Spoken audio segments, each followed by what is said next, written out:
Halo guys, bertemu lagi dengan saya Ferdinand Robertua dalam mata kuliah Metode Penelitian Sosial.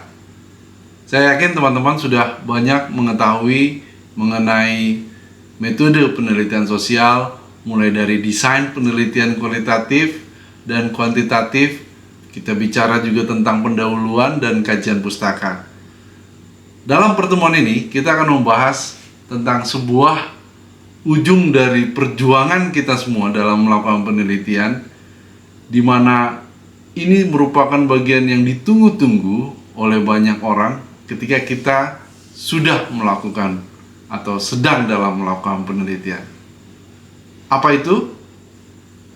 Benar, kita akan membahas mengenai publikasi penelitian. Let's check it out. Teman-teman, apapun yang akan kita lakukan akan menjadi sia-sia dan percuma kalau apa yang kita lakukan tidak dipublikasikan kepada masyarakat luas. Publikasi penelitian menjadi sangat penting karena inilah yang akan membedakan antara diary, catatan pribadi, dengan karya ilmiah. Diary itu tidak seharusnya dipublikasikan, tidak diwajibkan untuk dipublikasikan. Tetapi ketika kita bicara mengenai penelitian, skripsi, tesis, disertasi, apapun itu namanya, maka publikasi penelitian menjadi sebuah kewajiban. Oleh karena ini menjadi sangat penting bagi kita untuk membahas publikasi penelitian yang efektif itu seperti apa. Apakah kita hanya sekedar mempublikasikan di sebuah jurnal, atau ada strategi tertentu yang kita gunakan agar strategi penelitian ini, strategi publikasi penelitian ini menjadi strategi yang efektif? Karena tidak semudah yang kita bayangkan dalam mempublikasikan penelitian. Jadi ketika kita sudah bekerja keras di dalam mengkonstruksikan bab 1, bab 2, pembahasan, kesimpulan, maka kita sampai pada publikasi penelitian. Saya mengutip sebuah statement dari Patrick dan Levy. Dia mengatakan, authoring is more than just writing. Teman-teman akan menjadi seorang author, bukan hanya sekedar writer. Ketika teman-teman mengatakan author, bedanya adalah teman-teman memiliki hak cipta atas karya ilmiah yang teman-teman sudah lakukan. Hak cipta ini lahir ketika teman-teman mempublikasikannya dalam sebuah jurnal, buku, atau berbagai seri publikasi ilmiah lainnya. Begitu teman-teman sudah memiliki sebuah jurnal yang dipublikasikan di media karya ilmiah, otomatis, sekali lagi, otomatis hak cipta sudah dimiliki oleh teman-teman semua.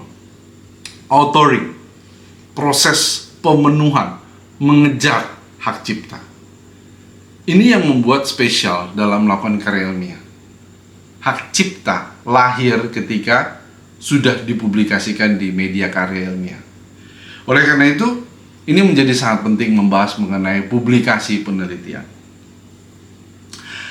Lebih jauh lagi, kita sekarang saat ini sedang berbicara mengenai tujuan dari publikasi. Kenapa sih Pak kita harus mempublikasikan penelitian? Ada 4 motivasi utama dalam melakukan publikasi penelitian. Pertama adalah mempresentasikan hasil penelitian kepada masyarakat luas atau komunitas akademik tertentu.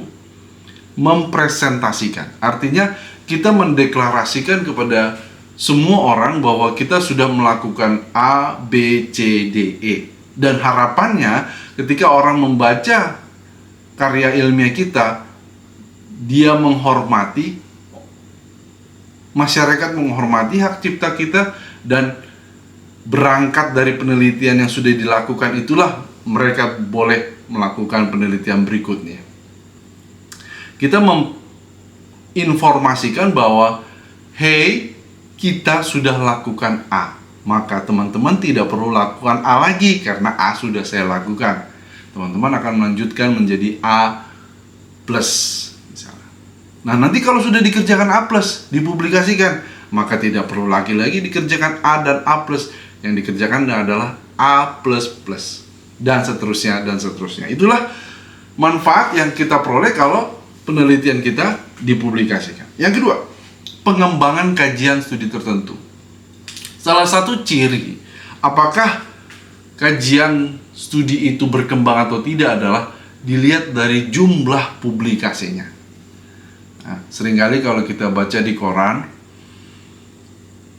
kita melihat daya saing bangsa negara itu dilihat dari berapa banyak publikasi ilmuwan kita di jurnal internasional bereputasi. Kenapa demikian? Kenapa daya saing sebuah negara ditentukan oleh berapa banyak jurnal yang sudah dipublikasikan di jurnal internasional bereputasi? Karena semakin banyak, sekali lagi, semakin banyak jurnal dalam kajian studi tertentu itu menjadi sebuah indikasi bahwa kajian studi tersebut berkembang. Kita bisa mengatakan bahwa hubungan internasional sebagai contoh berkembang di Indonesia karena banyak sekali jurnal yang ditulis oleh ilmuwan-ilmuwan hubungan internasional. Sebaliknya kita juga bisa mengatakan bahwa kajian hubungan internasional itu tidak berkembang di Indonesia karena tidak ada jurnal yang bicara tentang hubungan internasional di Indonesia. Jadi kita bisa mengambil kesimpulan sementara bahwa jumlah jurnal di dalam sebuah kajian bidang itu akan menentukan berkembang tidaknya kajian bidang tersebut. Itu faktor dan motivasi yang kedua. Yang ketiga, nah ini nih yang menjadi kepentingan bagi banyak orang, yaitu syarat utama memperoleh gelar akademik. Kalau di beberapa universitas dan perguruan tinggi, untuk memperoleh gelar tertentu harus ada jurnal yang sudah tulisan yang sudah dipublikasikan, gitu. Mungkin beda-beda ya peraturan di berbagai perguruan tinggi ya, tapi ada yang dan banyak yang menetapkan aturan bahwa kalau kita ingin memperoleh gelar doktor, magister, sarjana, maka wajib untuk memiliki karya ilmiah yang sudah dipublikasikan. Dan yang keempat adalah pengembangan kepribadian. Kita bicara tentang manfaat individual bagi para peneliti. Kalau tadi kita bicara tentang manfaat bagi kajian studi tertentu, kita sekarang bicara mengenai manfaat bagi individu. Tentu ketika makin banyak artikel yang saya tulis dan sudah dipublikasikan tentang diplomasi lingkungan misalnya, maka orang akan melihat, para pembaca dan masyarakat luas akan melihat, oh, saya atau Pak Ferdinand adalah orang yang bicara atau ahli dalam bidang lingkungan misalnya. Atau kalau teman-teman ada yang sering menulis tentang hak asasi manusia, maka teman-teman akan di branding istilahnya sebagai aktivis HAM gitu. Jadi itu bicara tentang pengembangan kepribadian. Selain itu kita juga bicara tentang honor insentif ya. Ketika kita bicara honor, biasanya ada beberapa universitas, perguruan tinggi atau lembaga riset yang menetapkan insentif tertentu apabila karya ilmiahnya sudah dipublikasikan di jurnal atau di buku gitu ya. Beragam dan bervariasi nominalnya tergantung pada institusinya.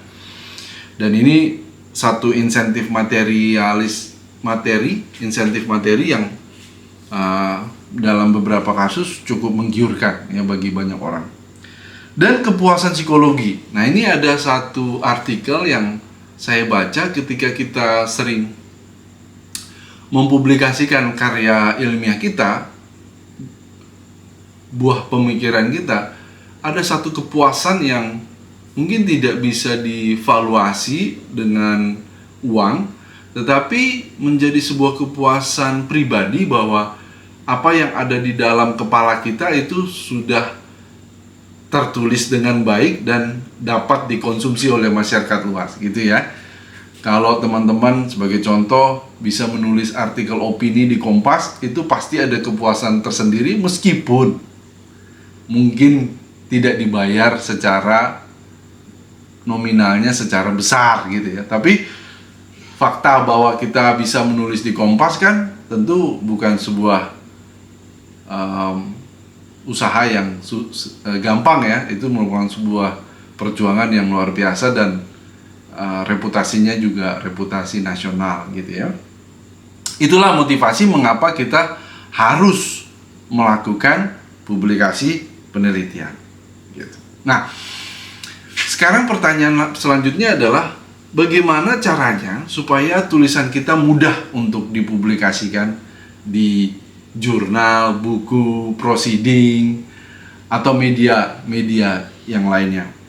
Maka, kalau memang sudah terpatri di pikiran kita bahwa kita akan menulis atau kita akan mempublikasikan karya ilmiah kita di jurnal, maka kita akan kembali ke bab 1 ya, yang sudah kita bahas. Apa itu? Para pembaca itu pengennya sesuatu yang jelas, artinya clear, artinya apa yang ingin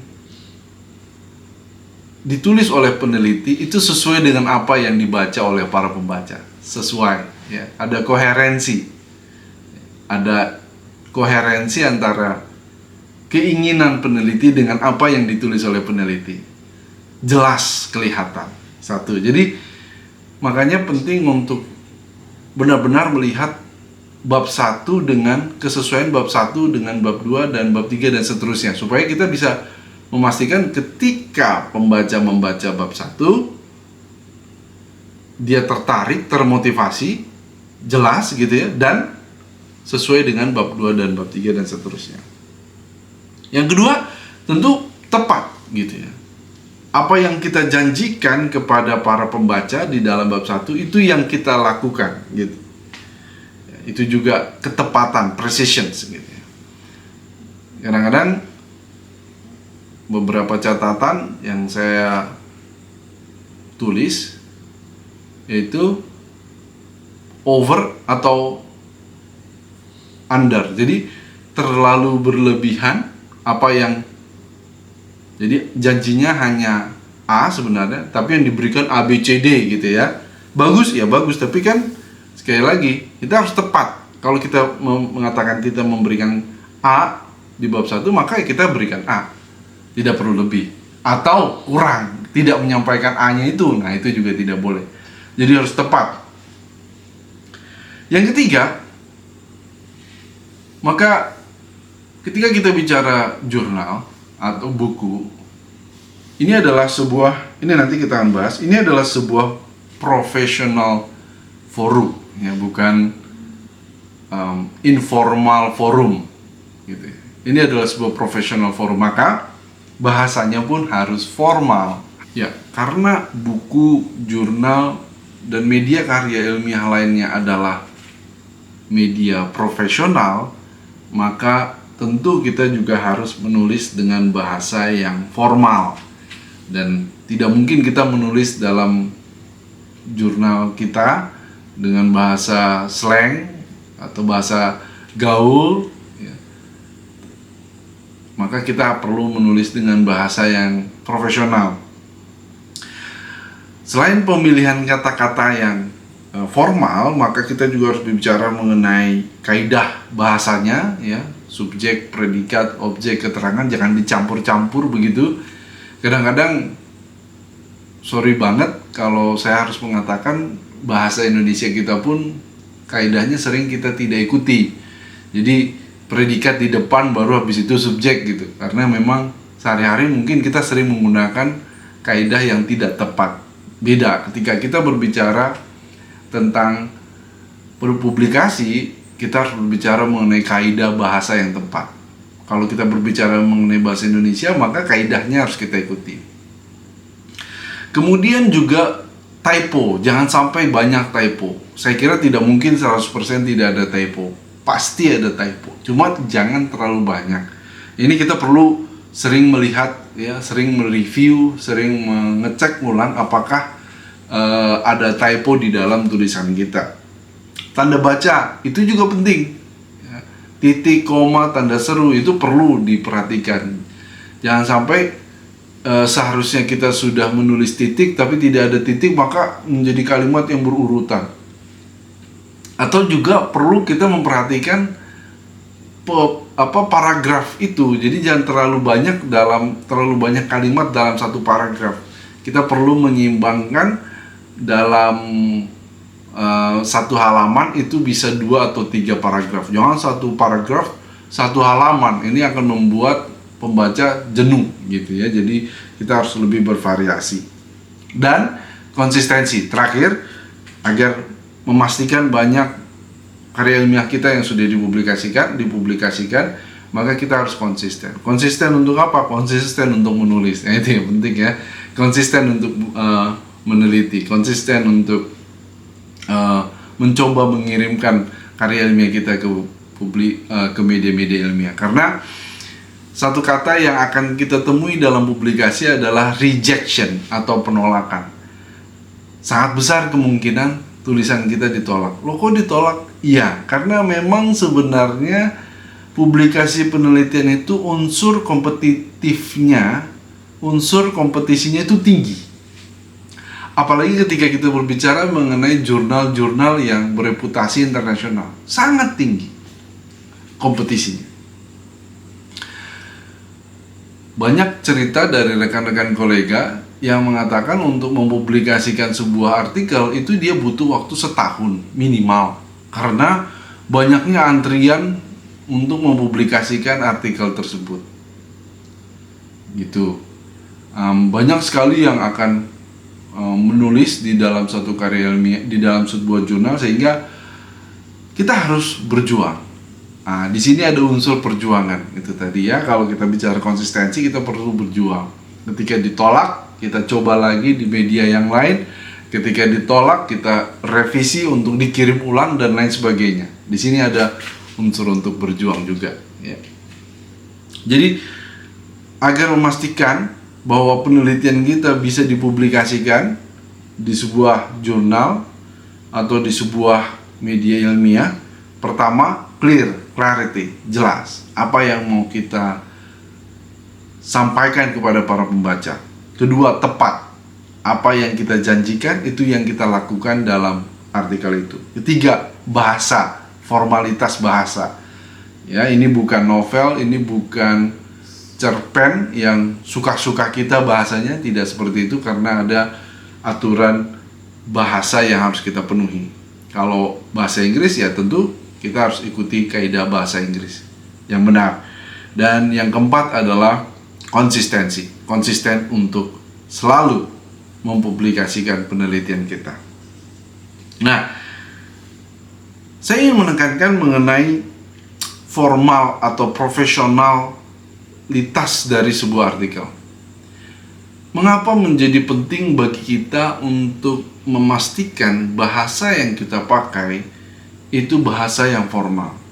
Karena memang kita ingin memberikan sesuatu yang lebih banyak kepada para pembaca dan aksesibilitas yang jauh lebih tinggi. Ada 2 kata kunci. Pertama adalah value added, yang kedua adalah accessibility. Ketika kita ingin memastikan bahwa manfaat yang diterima oleh para pembaca itu begitu besar, maka kita memastikan bahwa bahasa yang kita gunakan, kaidah bahasa yang kita gunakan, kemudian unsur-unsur penelitian yang kita lakukan, itu semua ada dalam penelitian itu, ada di dalam jurnal itu. Kita bicara manfaat ya. Bedanya apa kalau kita bicara mengenai tulisan populer di koran atau di blog atau di majalah? Bedanya apa? Ketika kita berbicara atau menulis di koran, itu kan adalah limitasinya ya, ada batasan katanya, tidak bisa sampai berlembar-lembar. Maka para pembacanya pun tidak mengharapkan teman-teman memberikan manfaat yang luar biasa banyak, karena memang batasannya hanya 800 sampai 1000 kata. Beda kalau kita bicara sebuah jurnal. Kalau kita bicara sebuah jurnal, maka kita bicara 15.000 kata lebih. Dengan besarnya ruang itu, maka harapannya value yang diberikan dari artikel itu jauh lebih besar dibandingkan tulisan populer seperti di koran atau di majalah. Itu pertama, kita bicara value added-nya ya. Oleh karena itu, kalau di dalam penelitian itu harus benar-benar dipastikan kita sudah memiliki abstraknya, latar belakangnya, pendahuluannya, kajian pustakanya, pembahasannya, daftar pustakanya, semua itu harus ada. Dan 15.000 kata itu cukup ya, sangat cukup untuk memastikan semuanya ada. Nah, jadi para pembaca itu bisa mendapat manfaat dari pendahuluannya, bisa mendapat manfaat dari kajian pustakanya, bisa memperoleh banyak ilmu baru dari tentu pembahasannya, atau mungkin daftar pustakanya juga. Itu orang banyak atau para pembaca banyak melihat bahan bacaan apa yang ditulis gitu ya. Mereka lihat daftar pustakanya. Jadi ketika kita berbicara publikasi ilmiah, value added-nya harus sangat tinggi. Satu. Yang kedua, aksesibilitasnya. Kalau kita bicara koran atau majalah, maka kita bicara kalangan pembaca tertentu. Artinya kalau bicara mengenai majalah A, pembacanya itu udah jelas ya. Atau bicara mengenai koran, pembacanya udah jelas. Tapi kalau kita bicara jurnal, harusnya semua kalangan, mulai dari remaja, dewasa, sampai senior, itu udah bisa mengakses itu semua. Karena apa? Karena memang penelitian itu memberi manfaat bagi banyak kalangan gitu ya, dan bisa dibaca gitu ya. Itu makanya kenapa kita harus pakai bahasa yang benar, karena mungkin kalau menggunakan bahasa gaul hanya dimengerti oleh remaja atau anak-anak muda gitu. Tapi belum tentu para senior yang usia 60 tahun begitu bisa memahami bahasa gaul zaman now. Aksesibilitasnya menjadi terbatas kalau kita pakai bahasa yang seperti itu. Maka kita harus memastikan bahasa yang formal agar semua kalangan bisa membaca, memahami apa yang kita tulis. Jadi, satu, value added-nya tinggi. Yang kedua, aksesibilitasnya tinggi. Itu yang kita katakan sebagai publikasi ilmiah. Nah, kalau misalnya publikasinya non-ilmiah, tidak di media yang ilmiah, maka bisa jadi itu tidak memberikan value added yang tinggi. Itu kita bicara mengenai tulisan populer tadi yang di koran. Atau kalau kita bicara aksesibilitasnya saja yang tinggi, maka kita mungkin bicara mengenai laporan ya, laporan resmi, tapi tidak memberikan manfaat bagi banyak kalangan ya. Silakan teman-teman melihat tadi gambar yang ada di video ini ya. Kita berbicara mengenai yang ada di pojok kanan atas ya. Jadi publikasi ilmiah itu ada di pojok kanan atas, teman-teman. Itu adalah tujuan kita melakukan publikasi penelitian. Nah, sekarang kita berbicara mengenai bagaimana kita menulis pembahasan ya, pembahasan dalam penelitian. Nah, ini mungkin belum kita bahas di pertemuan-pertemuan sebelumnya. Ada dua strategi kita dalam menulis pembahasan atau temuan dari penelitian kita. Strategi yang pertama adalah strategi umum ke khusus. Dari yang umum ke yang khusus. Kalau strategi yang pertama, ketika kita bicara mengenai umum ke khusus, atau saya katakan sebagai strategi deduktif, ya. Strategi deduktif itu adalah strategi yang kita gunakan untuk menarasikan sesuatu yang global dulu. Kita berbicara mengenai literatur review yang begitu luas, yang begitu general, umum, kemudian baru menukik ke yang khusus dengan menggunakan studi kasus. Jadi kalau kita gambarkan dalam sebuah figur itu, dia gambarnya dari atas ke bawah, dari puncak gunung ke lembah gitu. Jadi di awal, di bab 1, di bab 2, di kajian pustaka itu kita menggambarkan masalah-masalah penelitian itu secara global, general, umum. Baru setelah itu kita ke pembahasan menuju ke sebuah studi kasus untuk menyampaikan hasil analisisnya, hasil temuannya dalam studi kasus itu. Itu deduktif. Nah, ada strategi induktif di mana kita mulai dari sesuatu yang khusus. Nah, biasanya ini kita bicara mengenai penelitian-penelitian yang sulit untuk mencari isu-isu globalnya gitu ya. Kalau kita bicara deduktif itu penelitian-penelitian dalam ilmu hubungan internasional itu cocok, karena ketika kita bicara kemiskinan global, masalah perubahan iklim, atau masalah perang gitu, banyak yang kita bisa tarik dari kacamata yang sangat luas. Tapi kalau kita bicara mengenai strategi induktif, nah itu biasanya kita mulai dari sesuatu yang khusus. Dari yang khusus itu kita baru bangun kesimpulan yang general. Jadi gambarnya terlihat seperti huruf U gitu ya. Mulai dari yang umum dulu, kita jelaskan secara umum, baru langsung ke khusus, baru habis itu ditarik ke atas. Bagaimana yang efektif? Dua-duanya oke untuk digunakan. Yang penting kita harus tepat. Artinya kalau kita memang menggunakan strategi deduktif itu dalam menyampaikan temuan, ya kita benar-benar konsisten, tepat untuk melakukan yang deduktif. Tapi kalau kita melakukan yang induktif, maka kita juga harus menggunakan strategi induktif. Gitu ya. Jadi ini penting sekali untuk ditekankan mengenai bagaimana kita memastikan pembahasan itu menjadi lebih tepat. Tapi kalau misalnya teman-teman mau lebih dalam, nanti kita akan bicara lagi lebih dalam dengan topik tentang pembahasan novelty. Strategi induktif dan deduktif itu bicara tentang pembahasan. Maka kita sekarang akan membahas tentang apa challenge yang akan kita temui ketika kita akan mempublikasikan penelitian kita.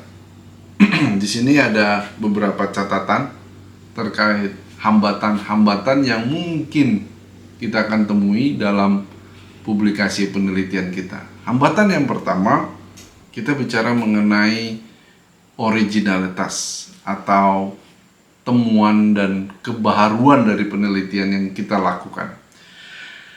Ada beberapa pengelola jurnal yang mewajibkan kebaharuan atau originalitas dari penelitian yang kita lakukan itu harus sangat tinggi, sampai 80% atau 90%. Artinya benar-benar baru apa yang kita lakukan, tidak sekedar melakukan review atau topik yang dibahas juga harus yang benar-benar baru gitu ya. Ini challenge yang mungkin akan sangat berat ketika penelitian kita mungkin sudah sangat banyak dibahas oleh peneliti-peneliti sebelumnya. Jadi di sini originalitas menjadi satu challenge yang mungkin kita akan temui. Yang kedua adalah fighting spirit, daya juang. Ya, kita bicara lagi tentang rejection yang sudah kita bahas sebelumnya. Ya, percayalah, kata-kata terkait penolakan itu akan sering kita temui ketika berbicara mengenai publikasi penelitian. Yang ketiga adalah experience, pengalaman. Nah, ini kita berbicara tentang seni dalam mempublikasikan penelitian. Apapun teori yang kita punya tentang publikasi penelitian, kalau kita tidak punya pengalaman, atau tadi kita bahas juga tentang konsistensi dalam mempublikasikan, ya tentu masih sangat sulit bagi kita dalam melakukan publikasi penelitian. Jadi semakin sering, sekali lagi, semakin sering kita mempublikasikan penelitian kita, semakin banyak jurnal yang sudah dipublikasikan tentang karya ilmiah kita, maka pengalamannya menjadi sangat tinggi dan menjadi lebih resikonya menjadi lebih sedikit gitu ya. Dan yang terakhir adalah kerjasama. Ini perlu disampaikan kepada teman-teman bahwa behind the screen dari publikasi penelitian itu seru banget, jadi kompleks. Ketika saya kenal dengan pengelolanya, ya itu satu faktor plus ya, mungkin bukan yang utama, tentu bukan yang utama, tapi di sana kita berbicara bagaimana pertemanan, jaringan, kemitraan, partnership dan lain sebagainya itu membantu kita dalam mempermudah publikasi penelitian gitu ya. Di sini relasi dan networking menjadi sangat penting agar kita benar-benar bisa mempublikasikan penelitian di media ilmiah yang kita tuju gitu. Jadi ketika kita bicara challenge, hambatan, tantangan, maka kita bicara pertama originalitasnya atau kebaharuannya. Yang kedua adalah fighting spiritnya ketika menghadapi rejectionnya. Yang ketiga adalah, yang ketiga adalah experience, seberapa banyak kita sudah publikasikan karya ilmiah kita. Dan yang keempat adalah kerjasama dengan peneliti lain, dengan publishernya dan lain sebagainya. Nah, khusus untuk jurnal teman-teman, itu pastikan bahwa kita sudah tahu jurnal yang kita tuju ya. Jadi silakan teman-teman, saya kira semua jurnal sekarang sudah online, silakan teman-teman langsung Google nama jurnalnya, publishernya. Kalau sudah tepat, maka segera unduh template artikelnya, karena di situ nanti teman-teman bisa tahu tata cara atau format dari artikel yang diminta oleh pengelola jurnal. Teman-teman pastikan bahwa ketika kita mengirimkan artikel kita ke sebuah jurnal, maka pastikan bahwa artikel yang dikirim itu sudah sesuai dengan format yang diminta oleh pengelola jurnal.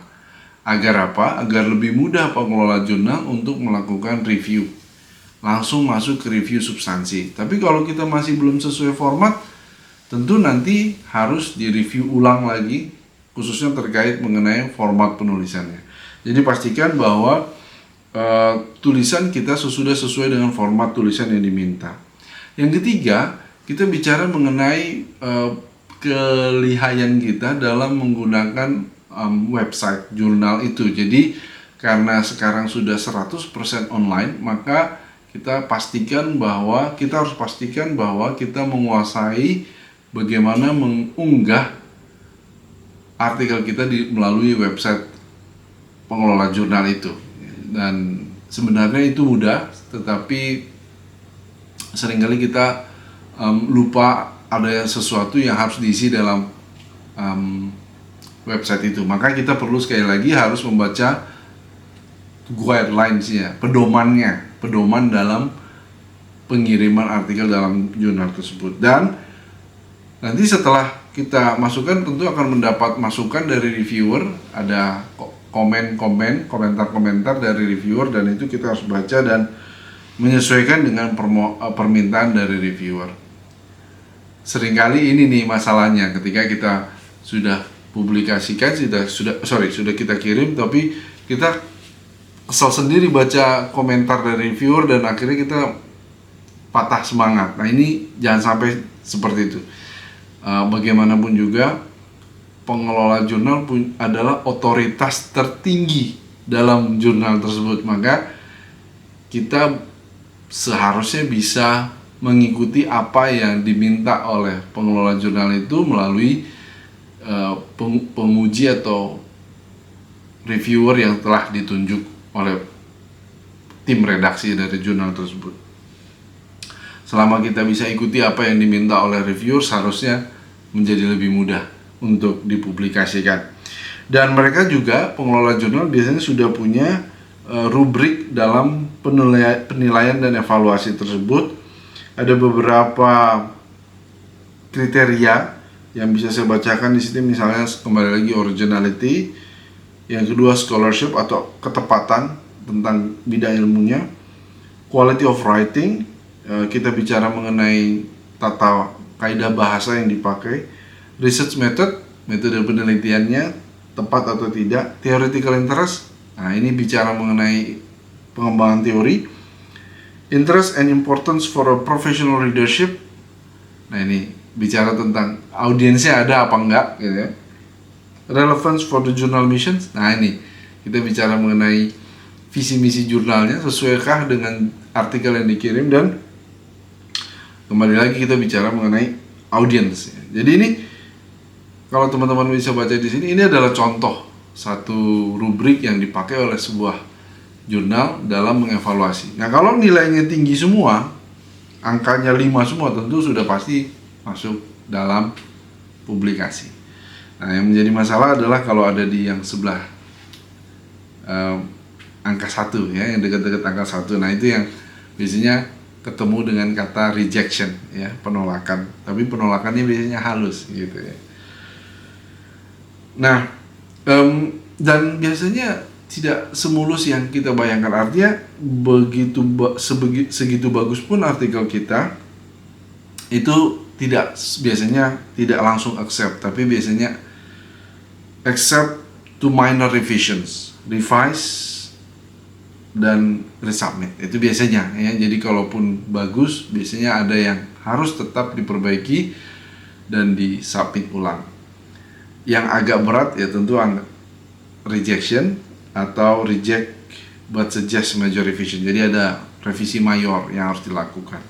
Itu kekasan dari jurnal ya. Kalau jurnal itu ada penilaian yang dilakukan dan harus ada revisi atau bahkan rejection yang terjadi.